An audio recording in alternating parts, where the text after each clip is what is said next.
кеше қолдан нан пісіре салғам ғой. Сөйтсем үйдегілер бәрін жеп қойды. Мә деп таң қалып шоки болып, наным тәтті болған ғой деп қой деп әрі қарай жалғастырайын нан басуды деп.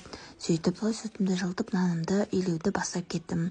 Бұрын естеріңізде мә мектеп кезімізде есімде әйтеуір ыстық нанды ыстық сары майды ортасына салып нанды суытпай жейтін едік қой. Сол кездер деген қайта оралмас шақтар екен ғой. Сол кездеріңіз естеріңізде ма? Нанға батыр қойып жейтін едік қой. Балалық шақ оралмайтын шақтардың бірі екен ғой. Сол кезде есейту неге армандадым екен деп қазір қатты өкінем.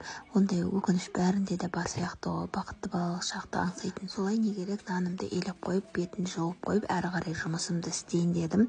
Сонымен атам сүтті әкеліпті. Негізі біз үйде баламыз екеуміз ғана сүтпен шай ішеміз. Қалғандары қара шай ішеді. Сонымен атам сүтті алып келді. Сонымен сүтті пісіріп алдым. Осы сүттің қаймағын қырып, түбін қырып жесек, әжеміз айқайлайды еді. Ойбай, сүттің түбін қырма, ертең тойыңда жаңбыр жауады деші. Менің есімде ұзатым болатын кезде күн деген жаман жаңбыр жауып, бірақ түнде жаңбыр жауды, ертесіне күн ашық болды. Сол кезде күліп отырмын ғой. Сол жаңбыр жауған кезде сүттің қаспағын неге жедім деп өкінгенсің дейсің ба?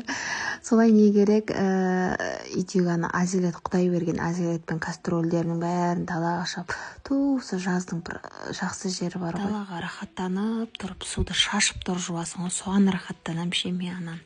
Ата үйде болсаң, ту бүйтіп кетеді, ту сөйтіп кетеді деп дұрыс жуа алмайсың да, ыңғайсызданып, қарсылдатып, дүрсілдетіп, далаға барып от душина жуасың ғой.